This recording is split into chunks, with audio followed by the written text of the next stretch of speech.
Hello everyone. आज हम लोग देखेंगे UPPCS prelims 2024 current affair mock test का सेट नंबर 5। यूपीपीसीएस के साथ साथ ही आपका बीपीएससी 17th के लिए भी काफ़ी इम्पोर्टेंट है।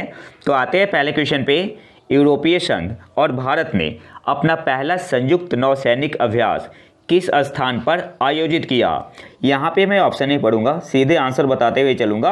ऑप्शन है आपका यहाँ पे सही आंसर होगा गिनी की खाड़ी। यूरोपीय संघ और भारत ने अपना पहला संयुक्त नौसैनिक अभ्यास किस स्थान पर आयोजित किया, तो ऑप्शन है आपका यहाँ पे सही आंसर होगा गिनी की खाड़ी। अगले क्वेश्चन पे आते हैं। इल्यूसिन 38C ड्रैगन जो खबरों में दिखा क्या है, तो सही आंसर यहाँ पे क्या होगा। ऑप्शन सी आपका यहाँ पे सही आंसर होगा समुद्री गश्ती विमान। इल्यूसिन 38C ड्रैगन जो खबरों में दिखा क्या है, तो ऑप्शन सी आपका यहाँ पे सही आंसर होगा समुद्री गश्ती विमान। अगले क्वेश्चन पे आते हैं। वसुधारा ताल, मावन झील और प्युंगरू झील जो हाल ही में खबरों में थी, ये कहाँ स्थित है। सही आंसर होगा ऑप्शन ए उत्तराखंड में। वसुधारा ताल, मावन झील और प्युंगरू झील जो खबरों में था किस राज्य में स्थित है, तो ऑप्शन ए आपका यहाँ पे सही आंसर होगा उत्तराखंड में। अगले क्वेश्चन पे आते हैं। हाल ही में समाचारों में देखा गया हवाना सिंड्रोम संदर्भित करता है, तो ये किसे संदर्भित करता है। हवाना सिंड्रोम मानसिक स्वास्थ्य लक्षण को, ऑप्शन बी आपका यहाँ पे सही आंसर होगा। हाल ही में समाचारों में देखा गया हवाना सिंड्रोम संदर्भित करता है, तो ऑप्शन बी आपका यहाँ पे सही आंसर होगा मानसिक स्वास्थ्य लक्षण को। अगले क्वेश्चन पे आते हैं। लूना 25 किस देश द्वारा विकसित चंद्र लैंडर है। सही आंसर क्या होगा। ऑप्शन डी आपका यहाँ पे सही आंसर होगा रूस। लूना 25 किस देश द्वारा विकसित चंद्र लैंडर है, तो ऑप्शन डी आपका यहाँ पे सही आंसर होगा रूस। और S-400 भारत कौन से देश से खरीदता है, रूस से। अगले क्वेश्चन पे आते हैं।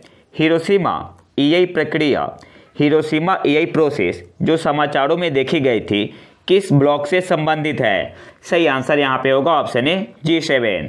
हिरोशिमा EI प्रोसेस जो समाचारों में देखी गई थी किस ब्लॉक से संबंधित है, तो ऑप्शन है आपका यहाँ पे सही आंसर हो जाएगा G7। अगले क्वेश्चन पे आते हैं। किस भारतीय कंपनी ने ऑल इलेक्ट्रिक एयर टैक्सी सेवा के लिए अमेरिका स्थित आर्चर एविएशन के साथ साझेदारी की, तो ऑप्शन सी आपका यहाँ पे सही आंसर होगा इंटरग्लोब एंटरप्राइजेज। किस भारतीय कंपनी ने ऑल इलेक्ट्रिक एयर टैक्सी सेवा के लिए अमेरिका स्थित आर्चर एविएशन के साथ साझेदारी की, तो ऑप्शन सी आपका यहाँ पे सही आंसर होगा इंटरग्लोब एंटरप्राइजेज। अगले क्वेश्चन पे आते हैं। पुलिस अनुप्रयोगों के लिए 5G तकनीक के उपयोग पर केंद्रित राष्ट्रीय हैकाथॉन का नाम क्या है। ऑप्शन है आपका यहाँ पे सही आंसर होगा विमर्श 2023। पुलिस अनुप्रयोगों के लिए 5G तकनीक के उपयोग पर केंद्रित राष्ट्रीय हैकाथॉन का नाम क्या है, तो ऑप्शन है आपका यहाँ पे सही आंसर होगा विमर्श 2023। अगले क्वेश्चन पे आते हैं। तेल अवीव विश्वविद्यालय इजराइल के साथ किस संस्थान ने अपशिष्ट जल से सूक्ष्म प्रदूषकों को हटाने के लिए एक एयर जेल अवशोषक विकसित किया है, तो ऑप्शन बी आपका यहाँ पे सही आंसर होगा IIT मद्रास के साथ। तेल अवीव विश्वविद्यालय जो कि इजराइल में है, इसके साथ किस संस्थान ने अपशिष्ट जल से सूक्ष्म प्रदूषकों को हटाने के लिए एक एयर जेल अवशोषक विकसित किया है, तो IIT मद्रास के साथ। ऑप्शन बी आपका यहाँ पे सही आंसर होगा। अगले क्वेश्चन पे आते हैं। किरण बलियान ने एशियाई खेलों में किस खेल में 72 वर्षों में भारत का पहला पदक जीता। सही आंसर यहाँ पे होगा शॉटपुट गोला फेंक में। ऑप्शन डी आपका यहाँ पे सही आंसर होगा। और इन्होंने कौन सा मेडल जीता था, तो ब्रॉन्ज मेडल। ये भी आपको याद रखना है। और आपसे एग्जाम में ऐसे भी पूछ सकता है किरण बलियान का संबंध किस खेल से है, तो गोला फेंक से। अगले क्वेश्चन पे आते हैं। यूपी बजट 2024-25 में निराश्रित महिला पेंशन योजना के तहत पात्र लाभार्थियों को देय राशि 500 रुपये प्रति माह से बढ़ाकर कितनी कर दी गई है। सही आंसर यहाँ पे होगा 1000। यूपी बजट 2024-25 में निराश्रित महिला पेंशन योजना के तहत पात्र लाभार्थियों को देय राशि 500 रुपये प्रति माह से बढ़ाकर कितनी कर दी गई है, तो 1000 रुपये। ऑप्शन है आपका यहाँ पे सही आंसर होगा। अब जो यूपी बजट आया हुआ था 2024-25 का, तो यहाँ से इंपॉर्टेंट पॉइंट जितने भी है देख लेते हैं। सबसे पहले इस बजट को प्रस्तुत किसने किया, तो उत्तर प्रदेश के वित्त मंत्री सुरेश कुमार खन्ना ने। कितने का बजट था, 7,36,437.71 करोड़ का। दूसरा की पॉइंट आपको याद रखना है, आप इसका स्क्रीनशॉट ले सकते हैं या पीडीएफ में टेलीग्राम चैनल पे डाल दूंगा। तो बजट कितने का था, 7,36,437.71 करोड़। और कुल परिव्यय में, टोटल आउटले में 24,863.57 करोड़ की नई योजनाएं शामिल है। मैं दोबारा नहीं बोलूंगा, ठीक है, बस की पॉइंट आपको नोट करते चलना है। कुल व्यय में से राजस्व खाते के लिए 5,32,655.33 करोड़ और पूंजी खाते के लिए 2,03,782.28 करोड़ आवंटित किए गए हैं। तो जो मैं मेंशन कर रहा हूं उस पॉइंट को आपको याद रखना है। अगले वित्तीय वर्ष के लिए उत्तर प्रदेश सरकार के बजट में कुल प्राप्तियां कितनी है, तो 7,21,233.82 करोड़ होने का अनुमान लगाया गया है, जिसमें अनुमानित राजस्व प्राप्तियां कितनी है, 6,06,802.40 करोड़ और पूंजीगत प्राप्तियां कितनी है, 1,14,531 करोड़ 531.42 करोड़ शामिल है। तो ये सारे पॉइंट आपको याद रखने हैं। इसके अलावा समेकित निधि की प्राप्तियों में से कुल व्यय घटाने के बाद बजट में 15,103.89 करोड़ रुपए के घाटे का अनुमान लगाया गया है। तो घाटे का अनुमान कितना है, 15,103.89 करोड़। यह राज्य का सबसे बड़ा 7.36 लाख करोड़ से अधिक का बजट है।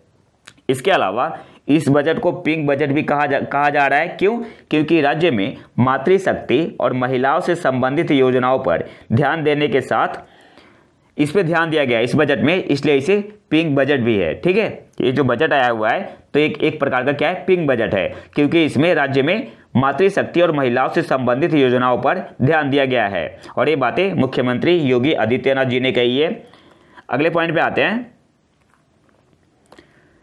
वित्तीय वर्ष 2024-25 के लिए उत्तर प्रदेश में जो प्रमुख घोषणा हुई है उसे डिटेल में देखते हैं। सबसे पहले निराश्रित महिला पेंशन योजना के तहत पात्र लाभार्थियों को देय राशि 500 रुपये प्रति माह से बढ़ाकर 1,000 प्रति माह कर दी गई है। दूसरा पॉइंट क्या है, मुख्यमंत्री खेत सुरक्षा योजना 50 करोड़ रुपए के प्रावधान के साथ शुरू की जा रही है। तो आपको पॉइंट ये याद रखना है, 50 करोड़ रुपए के साथ। महिला कृषक सशक्तिकरण परियोजना के अंतर्गत वित्तीय वर्ष 2024-25 में 200 उत्पादक समूहों का गठन कर तकनीकी सहायता प्रदान करने का लक्ष्य है। अगले पॉइंट पे आते हैं। बजट का लक्ष्य राज्य में कृषि क्षेत्र के लिए 5.1% की विकास दर का लक्ष्य हासिल करना है। की पॉइंट आपको याद रखना है, कितना, 5.1%। कृषि क्षेत्र को आगे बढ़ाने के लिए 3 योजनाओं की घोषणा की गई। योजनाओं में से एक राज्य कृषि विकास योजना में 200 करोड़ का प्रावधान होगा। दूसरा आपका है विश्व बैंक समर्थित यूपी एग्रीज योजना के लिए 200 करोड़ आवंटित किए गए हैं। इसके अलावा 60 करोड़ के आवंटन के साथ तीसरी योजना का लक्ष्य ब्लॉकों और पंचायतों में स्वचालित मौसम स्टेशन, स्वचालित वर्षा गेज स्थापित करना है। तो ये सारे की पॉइंट आपको याद रखने हैं। अगले पॉइंट पे आते हैं। किसानों के निजी ट्यूबवेलों के संचालन के लिए रियायती दरों पर बिजली उपलब्ध कराने के लिए 2,400 करोड़ रुपए का परिव्यय प्रस्तावित किया गया है। पीएम कुसुम योजना के कार्यान्वयन के लिए 449.45 करोड़ का प्रस्ताव किया गया है। ये इंपॉर्टेंट है, ये आपका इंपॉर्टेंट है। गौतम बुद्ध नगर के जेवर में अंतर्राष्ट्रीय हवाई अड्डे के निर्माण कार्य के लिए 1150 करोड़। अयोध्या में महर्षि वाल्मीकि अंतर्राष्ट्रीय हवाई अड्डे के विस्तार हेतु 150 करोड़ प्रस्तावित है। विभिन्न जिलों में खेल बुनियादी ढांचे के विकास के लिए 195 करोड़ की घोषणा हुई है। युवाओं को टैबलेट और स्मार्टफोन के मुफ्त वितरण के लिए 4,000 करोड़ रुपए का प्रावधान किया गया है। गंगा एक्सप्रेसवे परियोजना के लिए 2,057 करोड़ रुपए। वर्ष 2025 में महाकुंभ मेले की तैयारी के लिए 2,500 करोड़ रुपए। अयोध्या के समग्र विकास के लिए 100 करोड़ रुपए। वाराणसी में निफ्ट की स्थापना के लिए 150 करोड़ रुपए। लखनऊ हरदोई में PM mega integrated textile and apparel park के लिए 200 करोड़ रुपए। धार्मिक स्थलों तक जाने वाली सड़कों के विकास के लिए 1,750 करोड़ रुपए का प्रावधान किया गया है। 2024-25 के लिए उत्तर प्रदेश का सकल राज्य घरेलू उत्पाद मौजूदा कीमतों पर कितना है? तो 24,99,076 करोड़ रुपए होने का अनुमान है। ये इंपॉर्टेंट है आपका, ये आपको याद रखना है। कितना है? 24,99,076 करोड़ रुपए होने का अनुमान है, जो 2023-24 की तुलना में कितना अधिक है? 5.8% की वृद्धि है। तो ये पॉइंट भी आपको याद रखना है। इसके अलावा 2024-25 के लिए राजकोषीय घाटा जीएसडीपी का कितना है? 3.46% है। अगर रुपये में देखा जाए तो कितना होगा? 86,531 करोड़ रुपए लक्षित है, और ये लगभग सेम है बजट एस्टिमेट जो था 2023-24 के लिए। अगले क्वेश्चन पे आते हैं, और इसका पीडीएफ मैं टेलीग्राम चैनल पे डाल दूंगा, आप वहां पे डिटेल में देख सकते हैं। अगले क्वेश्चन पे आते हैं, लॉन्ग वैली काल्डेरा पृथ्वी के सबसे बड़े काल्डेरा में से एक किस देश में स्थित है? सही आंसर क्या होगा? ऑप्शन बी आपका यहाँ पे सही आंसर होगा, यूएसए। अच्छा, काल्डेरा क्या होता है? तो वोल्केनिक एरप्शन के बाद जो बनता है वो आपका क्या होता है? काल्डेरा होता है। आप यहाँ पिक्चर में देख सकते हैं। अगले क्वेश्चन पे आते हैं, हाल ही में समाचारों में देखा गया किनमेन द्वीप समूह किस देश में स्थित है? ऑप्शन सी आपका यहाँ पे सही आंसर होगा, ताइवान में। हाल ही में समाचारों में देखा गया किनमेन द्वीप समूह किस देश में स्थित है? तो ऑप्शन सी आपका यहाँ पे सही आंसर होगा, ताइवान। अगले क्वेश्चन पे आते हैं, 29वें कोलकाता अंतर्राष्ट्रीय फिल्म महोत्सव में किस फिल्म ने सर्वश्रेष्ठ फिल्म का गोल्डन रॉयल बंगाल टाइगर पुरस्कार जीता? तो ऑप्शन ए आपका यहाँ पे सही आंसर हो जाएगा, चिल्ड्रन ऑफ नोबॉडी। 29वें कोलकाता अंतर्राष्ट्रीय फिल्म महोत्सव में किस फिल्म ने सर्वश्रेष्ठ फिल्म का गोल्डन रॉयल बंगाल टाइगर पुरस्कार जीता? तो ऑप्शन ए आपका यहाँ पे सही आंसर होगा, चिल्ड्रन ऑफ नोबॉडी। अब कुछ इंपॉर्टेंट पॉइंट देख लेते हैं। 54th international film festival of India 2023 से यहाँ से एग्जाम में क्वेश्चन पूछ सकता है। बेस्ट फिल्म का अवार्ड किसे मिला था? एंडलेस बॉर्डर को। Best web series panchayat season 2। Best actor male में पौड़िया रहीमी सैम को, किस मूवी के लिए? एंडलेस बॉर्डर के लिए। बेस्ट एक्टर फीमेल का अवार्ड मिलेनी थियरी को। और सत्यजीत रे लाइफ टाइम अचीवमेंट अवार्ड किसे मिला है? तो माइकल डगलस को। तो ये सारे इंपॉर्टेंट पॉइंट है, आपको याद रखना है।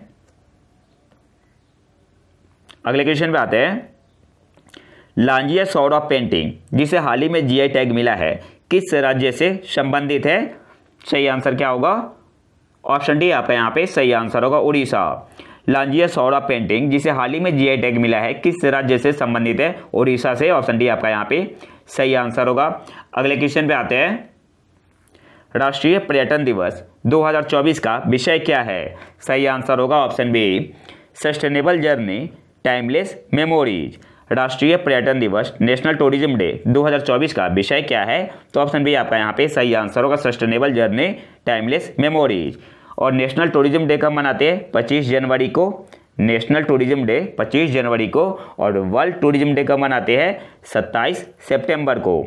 तो ये भी पॉइंट आपको याद रखना है। अगले क्वेश्चन पे आते हैं, हाल ही में समाचारों में देखी गई डॉक्टर राधाकृष्णन समिति निम्नलिखित में से किस सुधार से संबंधित है? तो एजुकेशनल रिफॉर्म से। ऑप्शन सी आपका यहाँ पे सही आंसर होगा। अगले क्वेश्चन पे आते हैं, 2024 पेरिस ओलंपिक के लिए मसाल वाहक के रूप में किसे चुना गया है? सही आंसर यहाँ पे होगा ऑप्शन ए, अभिनव बिंद्रा को। 2024 पेरिस ओलंपिक के लिए मसाल वाहक के रूप में किसे चुना गया है? भारत से तो अभिनव बिंद्रा। ऑप्शन ए आपका यहाँ पे सही आंसर होगा। इसके अलावा फ्लैग बियरर किसे चुना गया है? तो शरत कमल। ये पूछ सकते हैं एग्जाम में, शरत कमल। और इसके अलावा सेव द मिशन किसे चुना गया है? Save the mission Mary Kom को। अगले क्वेश्चन पे आते हैं, हाल ही में समाचारों में देखी गई महमूदिया वेटलैंड किस देश में स्थित है? तो ऑप्शन बी आपका यहाँ पे सही आंसर होगा, रोमानिया में। हाल ही में समाचारों में देखी गई महमूदिया वेटलैंड किस देश में स्थित है? तो ऑप्शन बी आपका यहाँ पे सही आंसर होगा, रोमानिया। अगले क्वेश्चन पे आते हैं, हाल ही में समाचारों में देखा गया fast telescope FAST fast telescope किस देश द्वारा विकसित किया गया है? तो ऑप्शन डी आपका यहाँ पे सही आंसर होगा, चीन के द्वारा। हाल ही में समाचारों में देखा गया फास्ट टेलीस्कोप किस देश द्वारा विकसित किया गया है? तो ऑप्शन डी आपका यहाँ पे सही आंसर होगा, चीन। अगले क्वेश्चन पे आते हैं। हाल ही में वैज्ञानिकों ने जर्मनी में किस समुद्र के नीचे एक पाषाण युग की दीवार की खोज की है? तो ऑप्शन सी आपका यहाँ पे सही आंसर होगा, बाल्टिक सागर, बाल्टिक सी। हाल ही में वैज्ञानिकों ने जर्मनी में किस समुद्र के नीचे एक पाषाण युग की दीवार की खोज की है? तो बाल्टिक सी, ऑप्शन सी आपका यहाँ पे सही आंसर होगा। अगले क्वेश्चन पे आते हैं। छठे रविंद्रनाथ टैगोर साहित्यिक पुरस्कार से किसे सम्मानित किया गया है? सुकृता पॉल, ऑप्शन डी आपका यहाँ पे सही आंसर होगा। छठे रविंद्रनाथ टैगोर साहित्यिक पुरस्कार से किसे सम्मानित किया गया है? तो ऑप्शन डी आपका यहाँ पे सही आंसर होगा, सुकृता पॉल। अगले क्वेश्चन पे आते हैं। आगामी अजंता एलोरा फिल्म महोत्सव 2024 में पद्म पानी लाइफ टाइम अचीवमेंट पुरस्कार का प्राप्तकर्ता कौन है? तो ऑप्शन ए आपका यहाँ पे सही आंसर होगा, जावेद अख्तर। आगामी अजंता एलोरा फिल्म महोत्सव 2024 में पद्म पानी लाइफ टाइम अचीवमेंट पुरस्कार का प्राप्तकर्ता कौन है? तो ऑप्शन ए आपका यहाँ पे सही आंसर होगा, जावेद अख्तर। अगले क्वेश्चन पे आते हैं। हाल ही में खबरों में आया अट्टुकल पोंगल त्यौहार किस राज्य में मनाया जाता है? तो ऑप्शन ए आपका यहाँ पे सही आंसर होगा, केरल। हाल ही में खबरों में आया अट्टुकल पोंगल त्यौहार किस राज्य में मनाया जाता है? तो केरल में, ऑप्शन ए आपका यहाँ पे सही आंसर होगा। और आज के आखिरी क्वेश्चन पे आते हैं।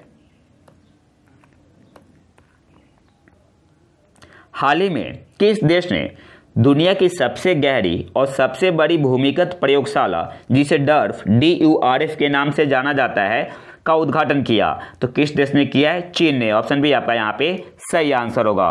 और DURF का मतलब क्या हुआ? Deep underground and ultra low radiation background facility for frontier physics experiments. और ये कहाँ स्थित है? तो जिनपिंग माउंटेन के नीचे, ठीक है, ये भी याद रखना है, बीनीथ जिनपिंग माउंटेन। कहाँ स्थित है? जिनपिंग माउंटेन चीन में, ठीक है। तो ऐसे भी आपसे एग्जाम में पूछ सकता है कि जिनपिंग माउंटेन किस देश में है? तो चीन में है। इसके अलावा आपके लिए एक होमवर्क क्वेश्चन है, इसका आंसर आपको कमेंट बॉक्स में बताना है। ब्रिटिश काल के दौरान ड्यूक मेमोरेंडम निम्नलिखित में से किसका आधार बना? आपके पास ऑप्शन है। Option A Nehru report, option B है मोंटफोर्ट सुधार, ऑप्शन सी है भारतीय परिषद अधिनियम 1909, ऑप्शन डी है भारत सरकार अधिनियम 1935। इसका आंसर आपको कमेंट बॉक्स में बताना है, मैं बाद में आंसर कमेंट बॉक्स में डाल दूंगा। अगर आपको इसका PDF चाहिए तो आप हमारे टेलीग्राम चैनल प्रतीक IQ करंट अफेयर को ज्वाइन कर सकते हैं। और अगर वीडियो पसंद आए तो लाइक करें और चैनल को सब्सक्राइब जरूर कर ले। मिलते हैं नए वीडियो में नए टॉपिक के साथ, तब तक के लिए नमस्कार, जय हिंद।